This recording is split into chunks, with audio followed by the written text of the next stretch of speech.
Brent, tell me what you like about a good mouthwash versus a bad mouthwash. Mouthwash? I'm just trying to set the levels, man. You're sitting over there like stoic. That's why I'm here. He says so much with so little. I don't use mouthwash. Really? I don't. But if you did, what color would you get? What? What color would you get, though? Color? You can get sort of Color? aqua blue or green. Do you pick off flavor or do you pick off color? Ooh. I would pick off flavor. I mean, Why would you pick a color? some people do. Ooh, it's pink.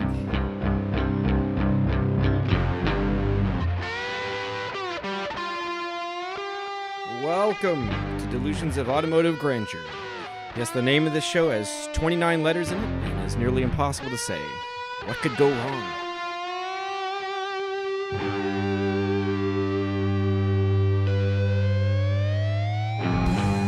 We would like to begin today's show with a shout out to listener John Peters of Crozet. On behalf of all of the staff and employees of DAG Show, we would like to sincerely apologize for Charlie saying your mother looks like a Pontiac Aztec. That was unprofessional and unbefitting of the dignity and seriousness with which we approach each one of our shows. Besides, she looks precisely like a Porsche Panamera.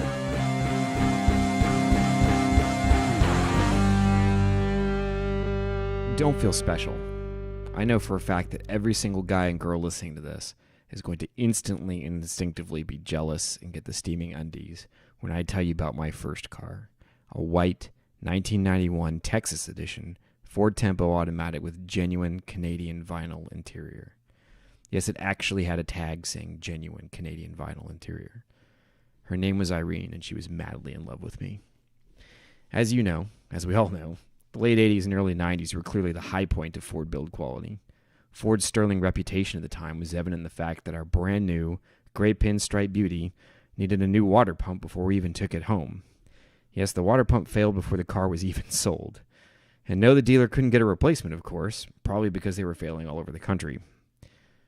So what did Texan Ford in Houston, Texas do to get my family home? Well, they pulled a water pump off another new Tempo on the lot. That is service, free of charge, too. And the pinstriping, don't get me started on the pinstriping. A white four-door Tempo with gray interior and gray pinstriping, one could easily confuse it with a GT-40. I know it, you know it. To a 15-year-old sitting behind the wheel of their first car, their parents would really trust them to drive alone. It was a GT40. Front-wheel drive, four-cylinder automatic, rear-wheel drive, side-oiler 427, and a top-loader. No difference. Did I mention the luggage rack? Has anyone else noticed that sedans don't have luggage racks anymore? Did any of us ever use them? What happened to the workers whose job it was to attach luggage racks to sedans? Who knows? Colin Chapman is famously thought to have said, simplify, then add lightness. In 1991, Ford was certainly a foot soldier in the Chapman School of Design ROTC. Ford literally forgot to install a right rear speaker in our 85 horsepower race car. My father swore for years that the stereo sounded off. Poor supervision on the assembly line? Nope. Colin Chapman, weight reduction. Remember when a Ford Tempo won Le Mans in 1988? That's because it didn't. There may have been one in the parking lot, though, probably with a broken water pump. I remember feeling jealous of my friend who had the sporty Tempo, a gleaming white two-door with a manual transmission, 3 pedals. He famously once did a U-turn while downshifting while eating a bean burrito from Taco Bell. Ayrton Senna, eat your heart out. His Tempo didn't have a lame luggage rack or 2 superfluous doors. Although I did take him in what had to be the lamest drag race in the history of cars. At least I like to remember that I beat him. Close your eyes for a second and picture this. 2 white 4-cylinder Ford Tempos roaring and clawing at the tarmac of my neighborhood as a combined 170 horsepower. Keep in mind that's across 2 cars. Attempted to best each other. My Fiesta ST has 17.6% more power than both of those cars combined. Although it does have to lug around 6 speakers. Which brings us to the heart of this story. Ford is going to stop building and selling cars in the U.S. 115 years of continuous car production is coming to an end. We all know the sad truth that 99% of new vehicle buyers won't even notice. But what about us enthusiasts? Is there really anything to mourn here? Forget the 1965 to 1971 pre-emission control Mustangs. Forget the original GT-350R. Forget the Falcon Sprint or the K-Code Hypo Comet. Forget the 1960s Cougar. Forget the 1960s Torino Fastback. God, I love 60s Torino Fastbacks. Forget the Boss 351. Yes, there was a Boss 351. Look it up. Forget the 80s SVO Mustang. Forget the Thunderbird Super Coupe. Forget the 2000 Mustang Cobra R. Forget the Ford GT. Forget the new Ford GT-350R. For most of the 100 years that humanity has been motoring from here to there, for most of the people driving for the past 100 years, a car is just a regular car, a commodity, a tool to get from here to there. 4 doors, pedestrian in a way. Ford Tempos with luggage racks and pinstripes. The kind of car that, for me personally, made me fall in love with driving. So, as Ford kills off the car, let's have a moment of silence to honor regular Ford cars. The Ford Pintos, the Ford Fairmonts, Ford Tempos, Conan O'Brien's Green Taurus, Ford Fiestas, Ford Focuses, Ford Contours, Ford Fusions, the Model T.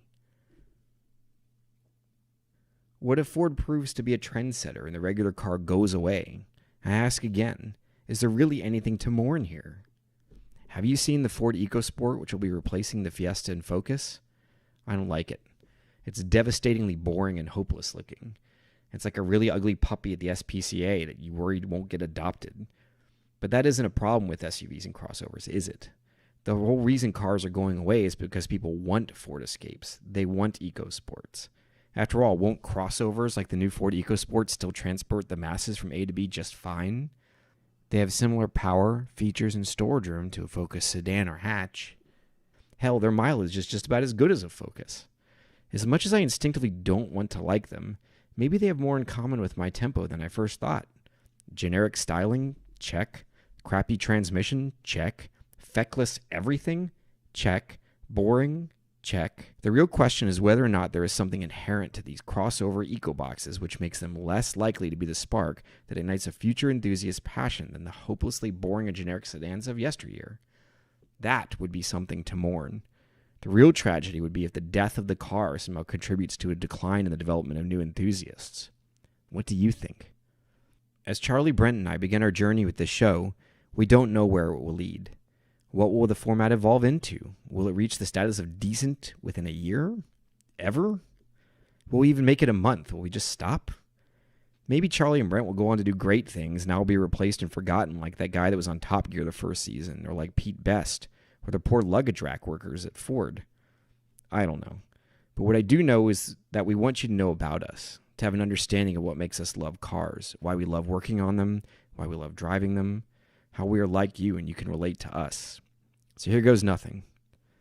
My name is Steven, and I fell in love with driving cars because of Irene, a plain, regular, normal car, a Ford Tempo. Sometimes the best journalism, wow, I guess we're calling this journalism now, ends with a question. Something to make the listener ponder some important societal question to help the reading experience linger and stick with the audience for a time. Will there ever be peace in the Middle East? Are we alone in the universe? What is the meaning of life? Fitting to the name of this show, Delusions of Automotive Grandeur, I will now attempt to pose you, the listener, a profound and life-enriching question to take with you as you take off your headphones and go on to live your lives. Maybe the luggage rack added downforce.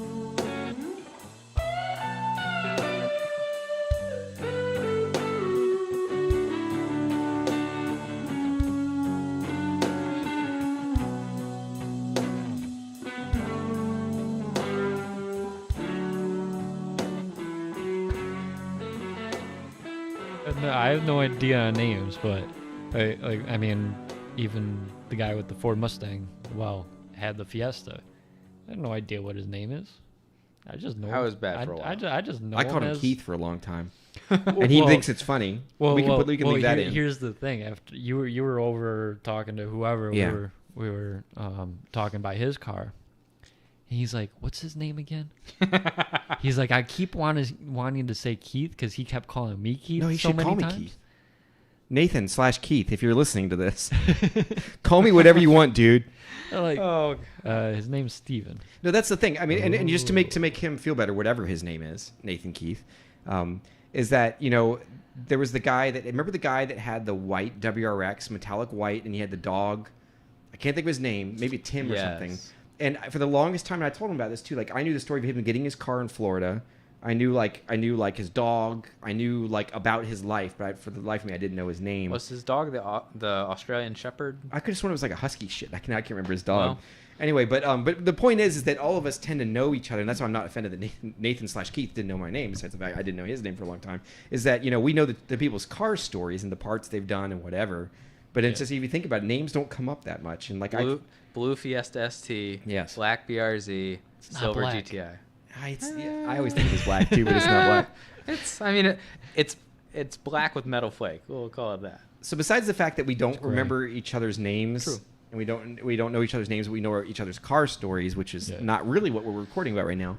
But what we're recording about now is that we have this sort of informal thing that we did before we ever had this show with our millions of listeners.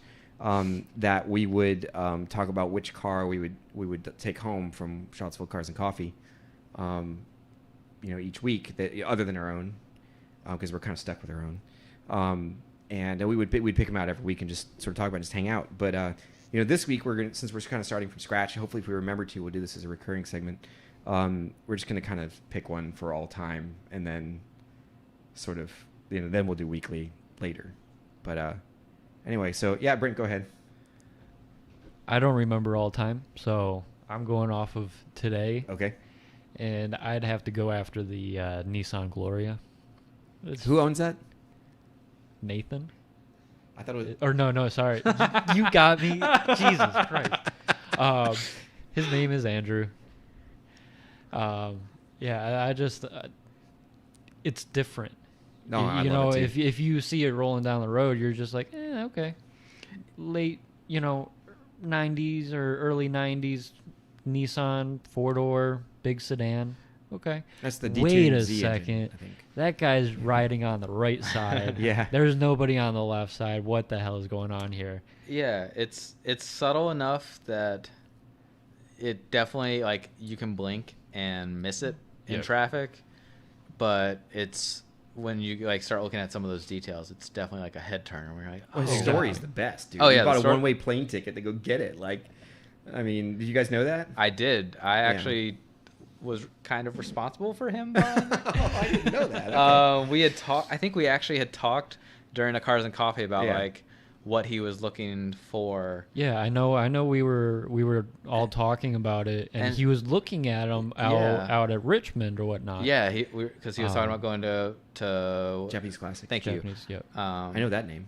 Yeah, and I think we had talked about it, and I just remembered that he specifically was like, "Yeah, I'm ready to I'm almost ready to buy." Yeah. And I think maybe that weekend, maybe that Sunday or Monday morning, somebody on one of the car groups I've been a part of for some number of years, opposite lock, from Jalopnik, Kinja, whatever, that had someone had posted it in the Facebook group and was like, oh wow, and basically was talking about how they've never heard of this car, it's a cool car, and someone should buy this. And it's one of any car club does hey, anyone looking to buy one of these, this is a good one. Yeah, this is a cool one. Yeah. And I just happened to be somehow thought immediately of that conversation, which is I'm really good at spending other people's money. It's great. I just happened to remember that Andrew had talked about this and sent him the link and was like, hey, so someone found one for you, and kind of joking, had no idea that he was that ready to pull the trigger, which kudos to him, because it's an awesome it's a story. solid car, man. Oh, it's so good. Nice, yeah. And plus price wise, yeah, the price was right, and I think Gloria Gran Turismo, right? That's the full I name. believe I so. remember seeing Gran Turismo on the back. Yeah. And I mean, he took it over to Daniel at Automotive Aesthetic, and they polished it up and shined it up, and it's gorgeous. And for people listening, as I recall, that engine, I think he told me that it's the same as the 300Z V6 twin turbo, but it's just slightly detuned or something. It was a very expensive car, new, right? It was super expensive. Yeah, I mean, it's one of those it's the. It'd be like a VIP, yeah. Presidential car, or something on that order. The Lugzo barges, as it were. Well, I'm just gonna get me out of the way because it's not hard. Go ahead, say it. You guys know it. Come on. You can guess. It's not hard. Well, I mean, you got the red Mustang convertible, but you also had that This is blue. all time. It's all time. Oh, All I don't time know. at Well, other than Bob's. Hint is Bob. Other than Bob's 350 GT. Ding ding ding ding. That's a Okay, good- we can that's a move good on. one. All right, go ahead, Charlie. I mean, you know, that was not hard. if you want to talk about it more, you're welcome. No, I'll just say that Bob is my hero. He has a background in pharmacy, which is cool, which Adopt I do me, as well. Bob. And then I'm a doctor of pharmacy. Not really. No, you're a doctor of finances. I'm. Finance They call me doctor. Doctor Love. No, but thank you, Kiss fans. No, but I mean, Bob just has killer choices in cars. I mean, like his taste is amazing. Like I mean, the '66 GT-350 is. I mean, there's not much explanation required there. I mean, it's when Shelby Mustang was a stripped out race car. I mean, it's a proper. I mean, they won SCCA championships. I mean, they're legit fantastic vehicles, and they're legendary for a reason. But and that's my choice, for this. But honestly, his other daily driver is most of you know that if we do have listeners that, which we probably don't, but if you are a listener and you've been to the Charlottesville Cars and Coffee, his daily driver is a special order 4 Series 2-door BMW, maybe 2014ish, I don't know. Sounds about right. And he had to special order it to get a manual. So the only option it has is a manual transmission and like the M appearance package. And it's a silver 2-door. And, but honestly, those are probably two of the cars I was trying to choose between for this. But it just shows that I'm a Bob fan. I'm part of the Bob fan club. That's good. But and he let me sit, or I shouldn't say this, but he let me sit in the Shelby and push the clutch once. Nice. So I can compare it to the horrible clutch in my car. All right, it's Charlie. It's on you. All right. Mine would I have a few options, and I'm torn because it's like. Got to pick one. I know, I got to pick one. For the time being, I'm thinking that black, is it a 930 that we have show up? Are you talking about the ultra Porsche codes again? Yeah, I mean, sorry, again, back with Porsche codes. The super wide black Porsche. Okay. It's turbo 80s. I think it's the 80s turbo. Okay.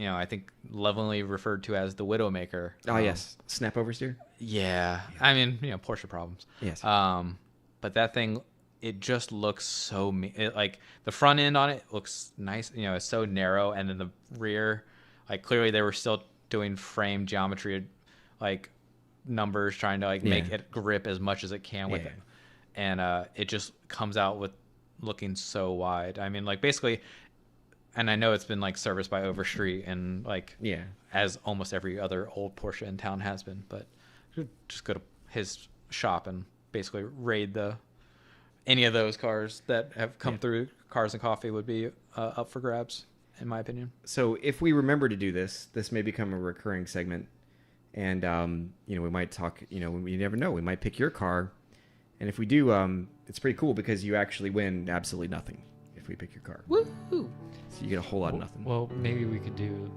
stickers. No, Nah. that's At way one too point. complicated. At one point. We do not treat our fans well. Okay. We don't have any yet. Or It'll be or DAG gold. Send in your address, and maybe you'll get a brown paper bag on your front porch.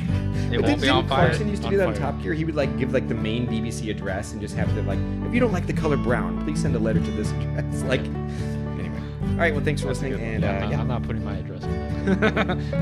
1600 Pennsylvania.